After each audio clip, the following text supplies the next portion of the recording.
So top 4 match here. Team of Cook, Saracino, and Cotrupe against Huang, Syed, and John. Number 1 seeds here. Bryant will be on the play. Now, you mentioned with the banning of Gataxian Probe, Storm is now a mostly empty the Warrens deck. Yep, they're going on Rite of Flames. Plan is to go really fast, make a bunch of goblins. I also mentioned that Sneak and Show is one of my least favorite matchups as a Storm player because they present a fast clock with disruption. Cook does have a nice advantage going here. He's leading on a duress, so he gets to know what's in hand. The scariest thing is that Sneak and Show is known to main deck Flusterstorm, and Bob does have 1 copy in his deck. Yeah, we see in the duress. Okay, there's a land and 2 Emrakul's, but otherwise we have Brainstorm, Preordained Lotus Petal. Not a hand that's particularly soft to duress. Yeah. Bob will go ahead and cast Preordain on the first turn here. Cook takes one of the Brainstorms with no fetch land available. I suppose you're just kind of hedging on one showing up. As it shakes out without a fetch land, Preordain is a little bit better than Brainstorm, but once a fetch land is produced, you obviously get to shuffle away that second Emrakul, make things a little bit better. Right. Though 1 Brainstorm will do that.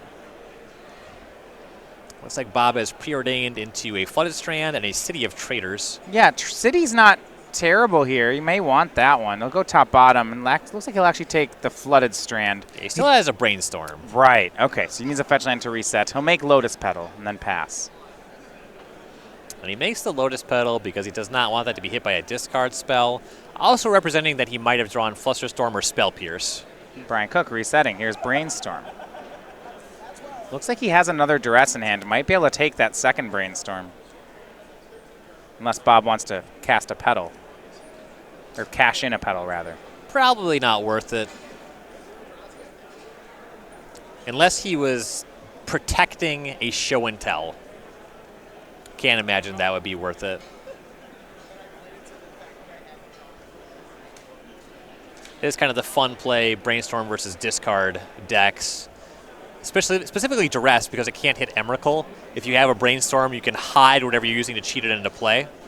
Show them your hand of creatures, and then bring them down later.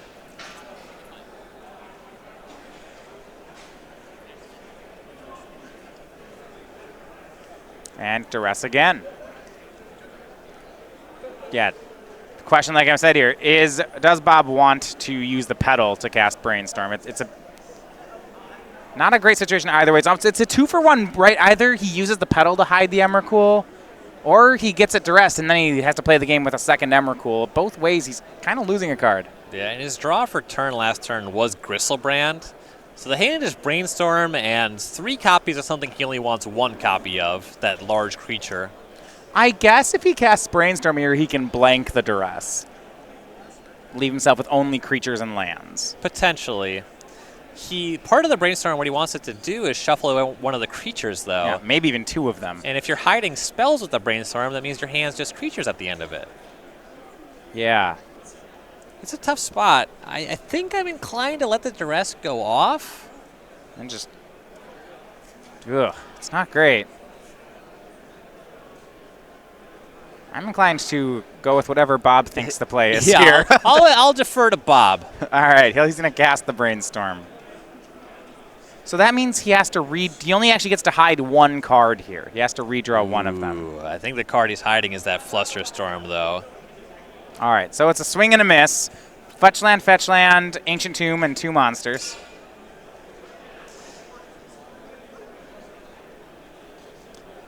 And that's pretty great if I saw that right and the card he's drawing for turn is Flusterstorm. Yeah. Bryant thinks the coast is clear. He might just get everything. He'll still have to assemble a way to cheat one of these creatures into play. Ooh, and it is Flusterstorm. And that can be great against yeah, very good against an empty. From Cook, we will see Brainstorm. Storm at 1. We're getting to the point where he might be making goblins. Looks like Lotus Petal, Lion's Eye Diamond available. I believe a Rite of Flame. So Rite of Flame, Lotus Petal from these 2 lands. That's already enough to cast empty. Going to reset with that fetch land.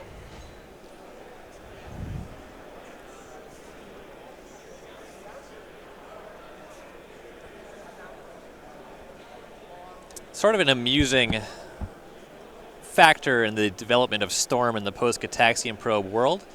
Cook is playing Thoughtseize Duress. When the discard spell was Cabal Therapy, it meant that after you got Goblins, you got to flashback a Cabal Therapy. Now, because of that Flusterstorm, I don't know that Bryant's going to end up getting any Goblins. Right. But it is a thing that came up sometimes. Ponder from Bryant. And with Bob having drawn that Gristlebrand to supplement the Emrakul, it means that one discard spell isn't going to be able to get both of the creatures out. Yeah, the discard suite in Bryant's deck is 4 Thoughtseize, 3 Duress, so plenty of ways to actually take one or both monsters. Now Bob going to crack that fetch line. Does not want to draw the second Emrakul. That was the card on top.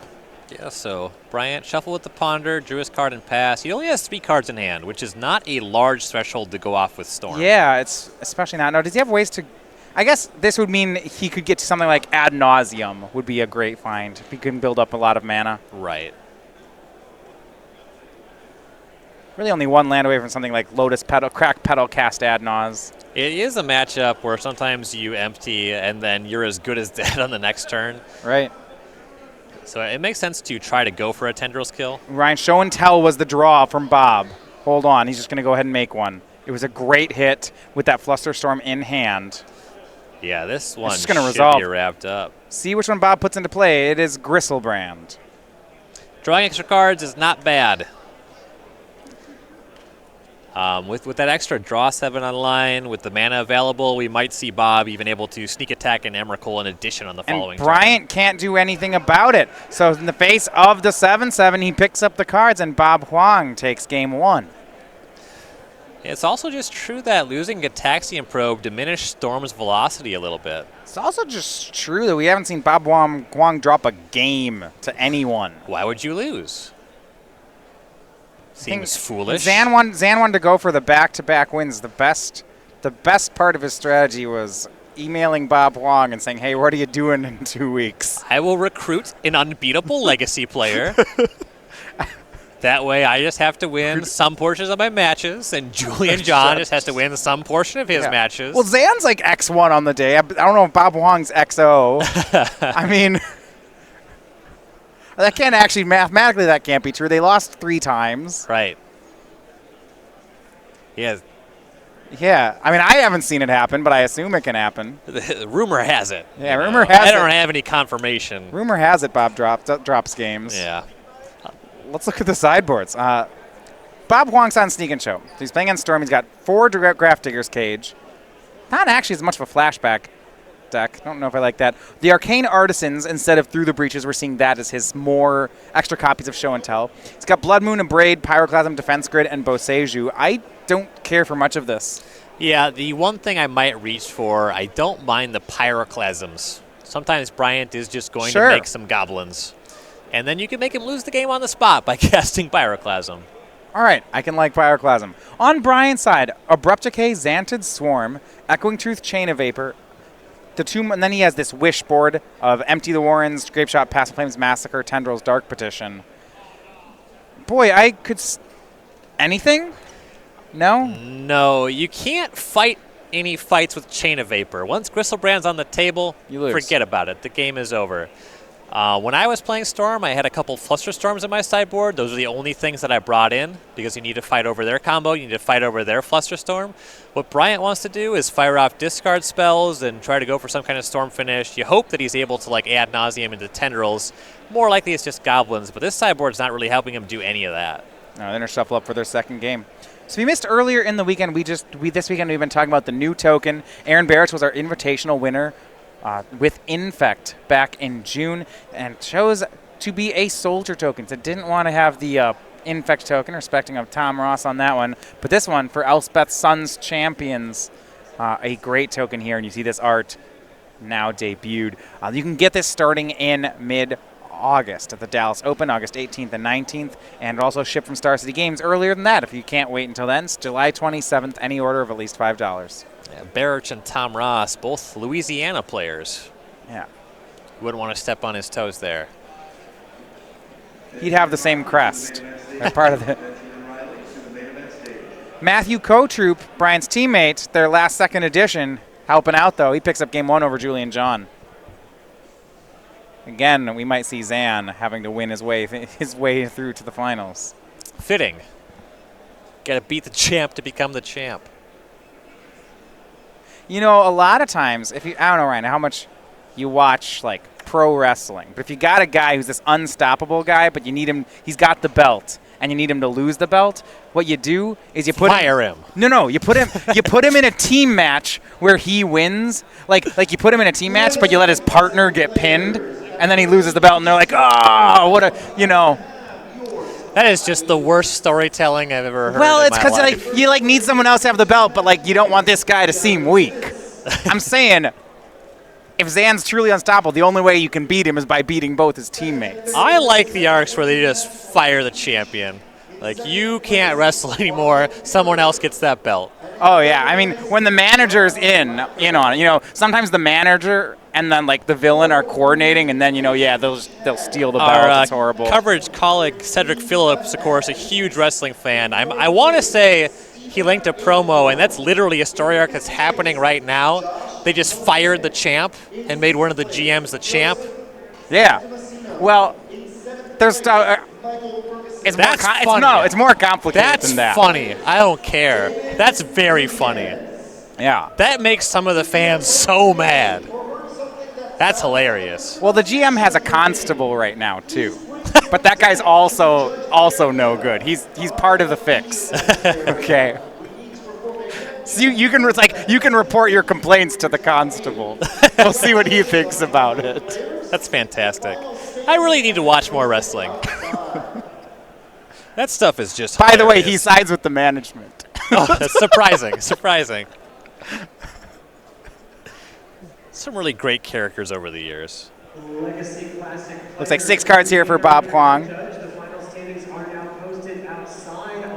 He'll scry to the bottom. We're thinking about it. Scry somewhere. Scry, look at he's picking up the deck. Hold on. And I believe that I do spot a pyroclasm in Bob's hand. Not too bad here, especially against an early empty. Yep. And it's just another card that Bryant probably wants to duress, which is part of the problem with this matchup. They have so many things that you want to duress. You have so few duresses. Only 7. That's it. That's it. And every duress you draw is not a combo card. I hear that. Scry was ending in the end to the bottom for Bob Huang. Right, fetch for Underground Sea for Cook. Is it Ponder or is it Duress? Maybe it's Dark Ritual. It's going to be Duress. Show and Tell. And now we'll get a look at, again, he's been boarding it in a lot and do as well. We have Arcane Artisan, the Battle Bond card. We also have a Preordained Pyroclasm and 2 lands. So Arcane Artisan is just, he's playing instead of Through the Breach. It's like an extra slot for more show and tell style effects. This one's a creature though, which means you can't duress it. So Bob will lose the show and tell, but Arcane Artisan, that one's still there. The other thing I liked about it is it's a blue card. It pitches to force. Yeah. The floor on blue cards in Legacy is only so low. Right. Now you do want them to do something when you cast them, and this one checks that box.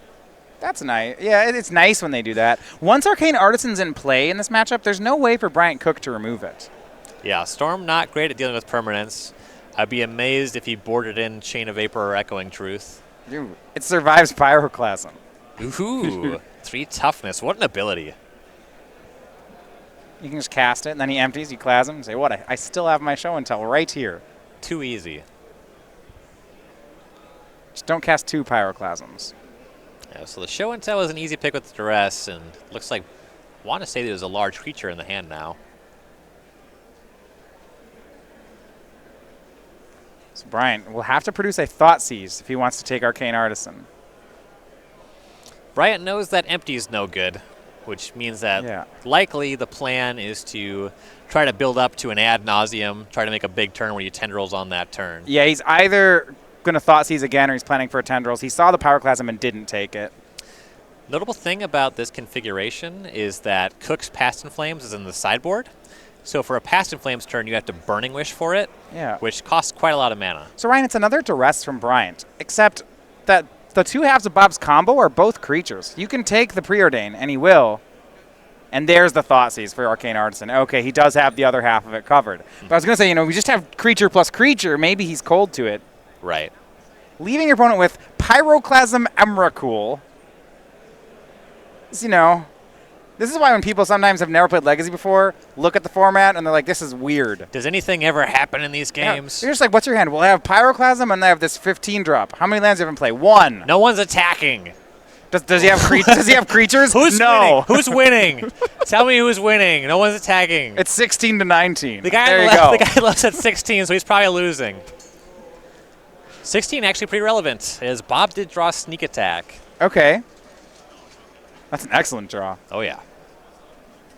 Ponder from Bryant.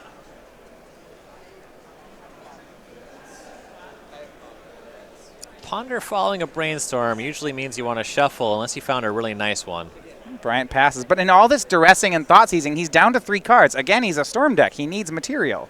Ooh. And here's another. Who cares about the Sneak Attack? Here's another Arcane Artisan. Yeah, that makes that token Emrakul. That means that doesn't matter. It's only for 15. It'll annihilate lands. I've never seen token Emrakul before. I think it might be a first here. Yeah. Now, so Rite of Flame from Bryant. Rite of Flame again. Storm is up to 2. He's moving awfully quick. Dark Ritual. Storm up to 3. 7 mana floating. Infernal Tutor. Storm is up to 4. 5 mana floating. All right. So it looks like, I assume this is for Ad Nauseam. Yeah, unless there's some sort of Dark Petition line, and he's put Dark Petition in the deck. It is for Ad Nauseam, you're right. Storm is up to 5, and floating, he has 1 black mana. Now, depending how many Empty the Warrens are in the deck, those really lower your odds. If you hit those, it's just so much life. From 16, there's some to play with. You have 1 floating. No land drop this turn just yet. So technically, we'll be starting from 2 mana. I think his odds are quite good. He probably is low on Empty the Warren still in the deck. Well, let's see. So some 16, a Petal, a Chrome Mox. Xanted Swarms to 15. A bunch more artifact mana. Rite of Flames to 14. Burning Wishes to 12. Thoughtseize to 11. Ponder to 10. More mana. More mana. This is looking good. Duress to 9. Infernal Tutor to 7. Burning Wish to 5, Infernal Tutor to 3, and now we have to stop.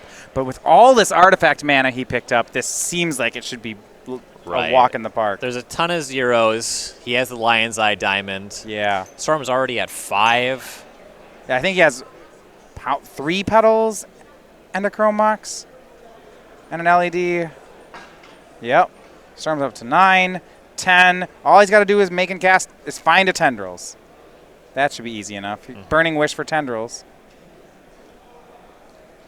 Rite of Flame, Burning Wish. Yeah, he has Infernal Tutor too, so whether it's in the deck or the sideboard, I'll be able to find it. And cracks LED with Wish on the stack. In the sideboard, is there a Tendrils? This is more than enough if there is. Shows it. That'll do. We'll move on to game 3.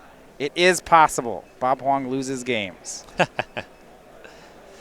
You saw how quickly Bryant moved after he resolved that Ad Nauseam. I think that's the difference between me and players that regularly play Storm. After I resolve Ad Nauseam, I'm always trying to propose shortcuts. Like, look at all this stuff. You're probably going to lose. Are you going to make me do it? I gotta actually do it. I gotta cast these spells. Yeah. I have 15 cards in my hand. What do you think is going to happen? It's not going to be good for you. See, sometimes I'm on the side when I'm learning a new combo deck. I want, like, the first time I was learning Casey, I'd just be like, look at all this stuff in my hand. And they'd be like, okay. And I'd be like, I don't know. I think I've won. I'm hoping you just accept it. And I don't want to.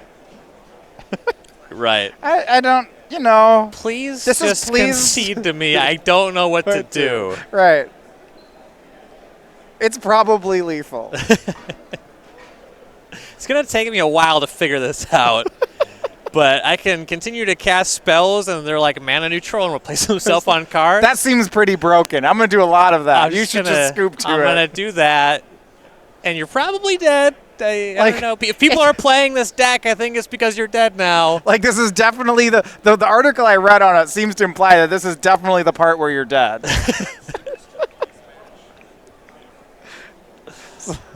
So, Ryan, we have an update from our other table. Mike Sigrist with Palawan defeats his Storm opponent. Oh, wow. 2-0. I see. Over Dylan Gooley.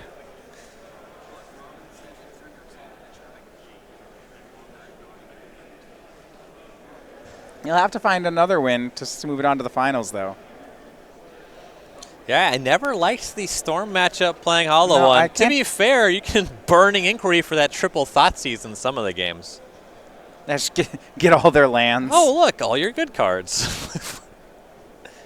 That's your out in all your bad matchups. If I Burning Inquiry all your lands away, and you just don't play cards. It's nice to have that option. It's good in all the matchups. Yes. Not so good against Dredge.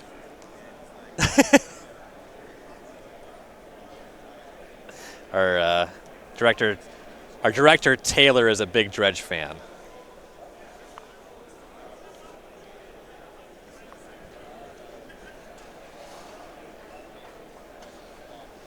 All right, players looking at their opening sevens. Bob would like to not be Duress and Thoughtseize so much this game. Yeah, Bryant almost playing this counter-punching role where he's playing a bunch of discard and then storming as opposed to racing. Mm-hmm. And that is largely Storm's role in the combo matchup. You technically have access to some turn ones. The thing about them is you don't want to go for it against Force of Will decks. And other combo decks are kind of on average faster than you. So you just want to be able to slow them down, the dresses to take the show and tells, stuff like that. Find time to convincingly go for a combo.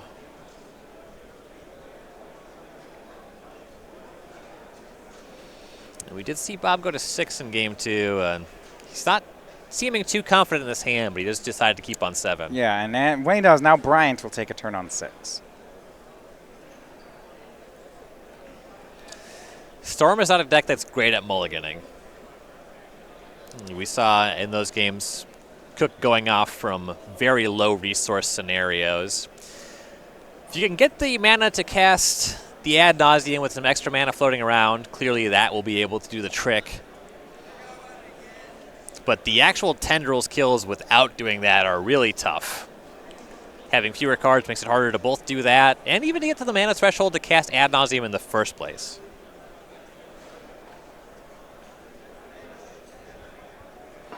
You're still quite capable of making a good chunk of zombies with fewer cards, or goblins rather, with fewer cards in hand. But this is a matchup where that game plan is not particularly good. Against the other combo decks, I usually just try to be off that plan entirely. Brian keeping on 6 with a scry to the top. And here we go. First, Bob starts off just a single land. He has our Arcane Artisan in the opener. He also has two Force of Wills. Don't know if he has any more land. Yeah, he has Flusterstorm, Pyroclasm, Sneak Attack. Yeah, I don't see a second land. Well, Zan's got to get some help from Bob Huang here. Matthew Cotrupe wins the match in Standard. So, Cotrupe, with that win, it's Saracino or Cook needing to get a win. Duress there for Cook, and Bob immediately Flusterstorms. Protects that information, which I like a lot about that play. He both has Force of Will and Pyroclasm. Brainstorm from Cook. And Bob's hand, you know, it's missing the large creature, it's missing the lands, but he has a really good mix of disruption, which is very likable about this hand. I see why this was a stressful decision.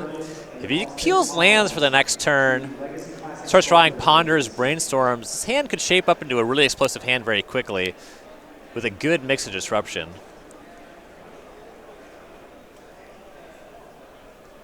Some updates. Game 1, Jacob Saracino wins, so Bob Huang and Zan Syed needing to pick up all the remaining games. It's a tough spot. Legacy Classic players. We did see Zan rally in the last match in the top 8.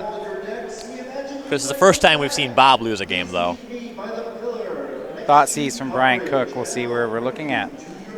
Is this worthy of a Force of Will? I would assume not.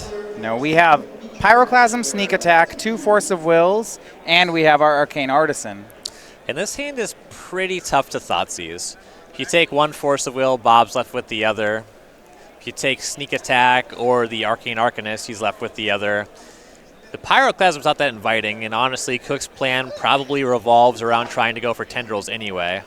He'll take the Force of Will. But Bob's hand still leaves some things to be desired. He needs more mana, and he needs a creature to put into play. Right. Looks like he checked the more mana box. Scalding Tarn was the draw for turn. All right, so he could make the Arcane Artisan this turn. A lot of that would turn off his Force of Will is the thing. Yeah, that's a scary part, but because Arcane Artisan is a creature with a tap ability, unlike Show and Tell, you have to set it up ahead of time. And I think that's enough of a consideration that Bob's going to go ahead and take the Force of Will down. Right. And Cook has fired off multiple discard spells. His hand could just be cantrips left over, maybe more discard spells. He's not guaranteed to have leftovers that can combo. And he knows about the Force of Will, so he doesn't have it. He's going to wait anyway, and things might get worse for Bob.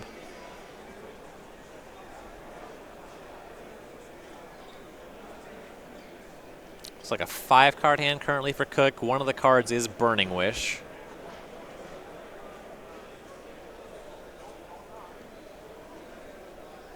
Unfortunate thing about Burning Wish is it doesn't chain to ad nauseum. The stuff he wants to go off in this matchup is very much Dark Rituals, getting up to ad nauseum, maybe using Lion's Eye Diamond and an Infernal Tuner to track that one down, but because it's an instant, you can't hide that one in the sideboard. If he had some rituals, he could Burning Wish for Past in Flames and set up for the following turn that way.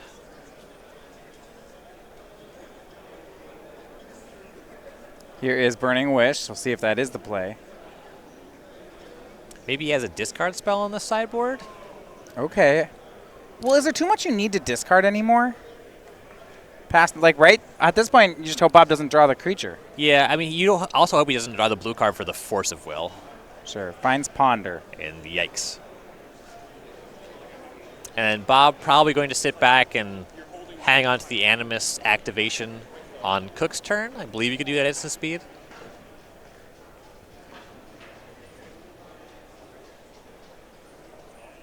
Right, so Arcane Artisan actually does draw, then exile, so it is a looter as well. Yeah, you can always just activate it.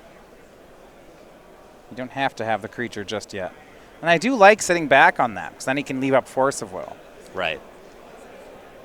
The card drawn was Ponder, but I guess if you Ponder and you keep a 3-card configuration that has land creature, you'll know you'll be able to make the creature, but I don't think that's worth hanging on to the Force of, or going off of the Force of Will. Ryan, if your top 3 cards has a creature in it, you'll find it using the Artisan at the same speed. Right. Yeah, I'm just trying to piece together why Bob didn't make the decision faster. These are the considerations. Okay. I do think that they're all worse. It might be that Artisan's a pretty new card. I mean, despite as much legacy as he plays, I can't imagine he played too much with it yet. Yeah. I mean, we've seen him have it in multiple games so far. We haven't seen him activate it yet. That's true.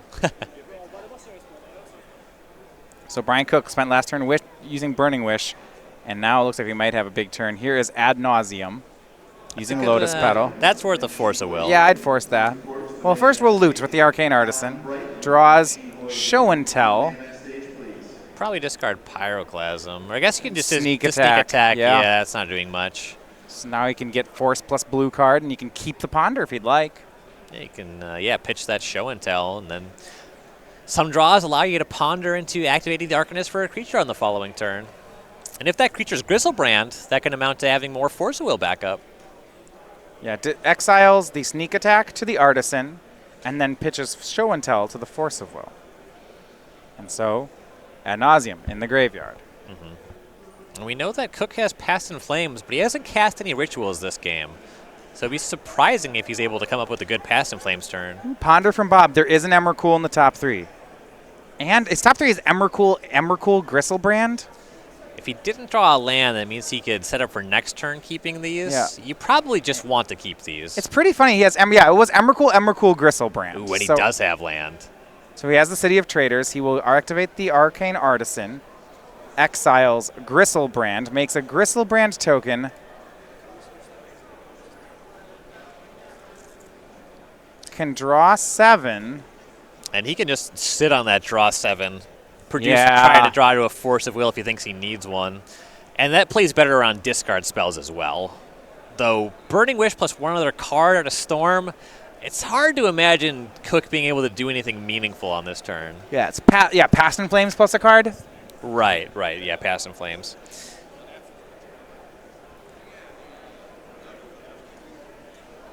Looks like there was a clarification on what that Arcane Animist even does, or Artisan rather. But yeah, there's a Gristlebrand, it's just hanging out. Lion's Eye Diamond, the draw for Bryant. Lion's Eye Diamond's a good mana source, but when you cast Past in Flames, you need them to be rituals. You don't get to flashback LED. It combines with Yawgmoth's Will, not with Past in Flames.